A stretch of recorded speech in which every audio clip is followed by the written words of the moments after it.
Hello, Tiki Talkies. So, we're going to have a little bit of a 10-minute chat about transitioning in the workplace. I work at a gas station, and it's a pretty conservative area. I get that. I have coworkers who are of varying political backgrounds, varying racial backgrounds, varying gender expressions, ages. They are all making a very good effort, and I really applaud them on their effort to respect me, because I do my best to respect them back. And it is a mutual respect that we have for each other. And sometimes they don't always get it right, but they are making the effort. Pretty much every single one of them, for the most part, is making an effort, and if they get it wrong, they correct it in the moment and we move on, right? But none of them get treated worse in this place than I do. I'm treated as the fucking clown, as the tranny, as the embarrassment by customers. And FYI, customers, hi. The gas station that I work at, and every gas station in America, for the most part, if it's a corporation, does have anti-discrimination measures to have you removed from the premises or banned for purposely being transphobic. So be aware of that. You can be denied service, and we would be in the right, legally, based on local, state, and federal laws and international laws. And we can also limit your ability to enjoy our services by, it doesn't have to go all the way to banning. We can say, I'm not going to provide service if you're going to disrespect me. Because for the most part, at this place, people are not racist towards, okay, that varies actually. For the most part, I guess, they're not super racist, they're not super ageist, they're not super anti-women. Now, there are a lot of men who are creepy to my coworkers, and I have to kind of keep a watchful eye to make sure that, I can step in the moment if it seems to be pushing a limit that is unacceptable, right? But it should not take you that long to realize that I'm transitioning from male to female. Again, I'm not super passing, but for being on inconsistently hormones for various months, starting in 2020 and kind of really getting back into it this year, but then having insurance issues, I do look relatively feminine, given that my medical side has not really full-blown kicked in, right? And I get accidents. I totally get that, because it's going to be an adjustment, especially if you saw me before as something else. But to purposely not make the effort to learn, to purposely dead name me, to purposefully call me a he or a him or a sir or a bro or a man, and then get upset at my reaction of saying, well, it's pretty evident that that's not my name. It's pretty evident that I'm not a man. It's pretty evident this, that, and the other. That's me being nice, because I could really rip you a new one and make you all, sob. And, girl, let's not even get into what more I could, really rip you in a new one, too. Again, I understand accidents. My coworkers make accidents all the time. They correct themselves, we move on, and I let them know that I'm forgiving with that. And even when customers, make accidents, I'm forgiving of that. I really am. It is when you actively look at me like I'm crazy. It is when you actively look at me like I'm a clown. It is when you are actively laughing at me when I know that I've seen you hit me up on Grindr or Tinder or Bumble or other apps. It is when you don't stand up when you're seeing it happen. It is in these moments where I do start to judge and figure out who you are. Because you don't have to be a Democrat or anything. You don't have to do any of that shit to follow basic local code, state law, and federal laws regarding respecting trans people. You do have, it's not mandated everywhere, of course, but at least with the store I'm at, you are mandated as a customer to respect all workers, no matter what. Especially if that worker is very respectful to you. Right? I'm pretty freaking respectful under very difficult circumstances.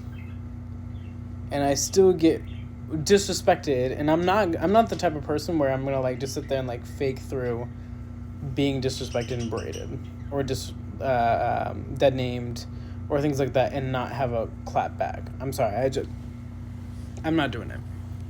I'm a CEO of my own company, for Christ's sake. You don't get to disrespect me like that. My name is Aviana. My pronouns are she, her. There are only 3 things you need to know about me when addressing me. And you may say, well, it really doesn't matter to you because you're not the one who is spending millions of dollars, hundreds of thousands of dollars, to transition your body, to make sure that you align correctly, and to potentially get a full uterine transplant so I can have a baby myself. Now, I wouldn't be able to push it out just because the way it works, it's too dangerous, so you have to get a C-section, but to still carry a child. So no, it may not matter to you because you are cisgender. It doesn't affect you. But I have every right to respond the way that I respond, and I try to do it in the most respectful way that I can. But to constantly have an attitude when you see a trans person, to constantly be disrespectful to trans people, and these customers aren't disrespectful to our black patrons or our older patrons, or not patrons, workers, or, well, depending, I guess, because some are really terrible, to our female workers. For the most part, they're not that way.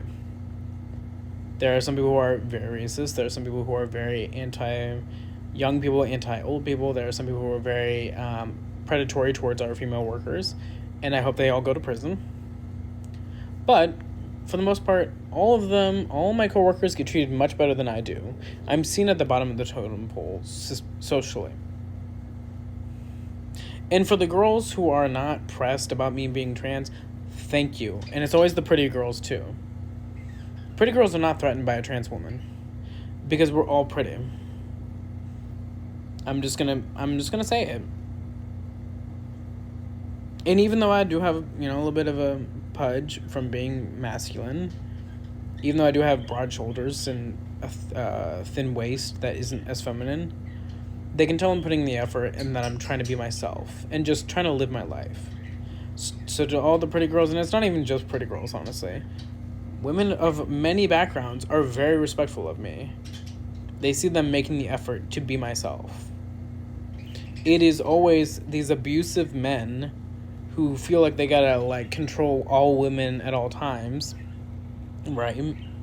Who feel that they have the right to control me because they don't see me as a woman, even though they'll probably hit me up on Grindr later. They see me as a man playing dress up, which, that's how society tends to view trans people. And you see us as a mental disorder because of negative influences within our community and outside of our community. But all I'm saying is you do have a legal and social and moral obligation, whether you're Christian or not, to respect everyone, especially if they're working for you in your community. Casey's can and potentially may refuse service to you if you antagonize a trans person. Casey's reserves the right as a company to choose which customers may or may not get banned from their store based on your actions. There's a code of conduct. You can look it up online. Customers are also held to a standard as well. Just like you can't just do OnlyFans in public, right? Because that's illegal. You also can't just berate and abuse people in public. You can't purposely do certain things. You have a responsibility as a customer, whether it be at Casey's, Hux, whether it be at any store, it doesn't matter. You have a responsibility to be respectful, even if you don't necessarily agree with an ideology or an understanding of a person's being.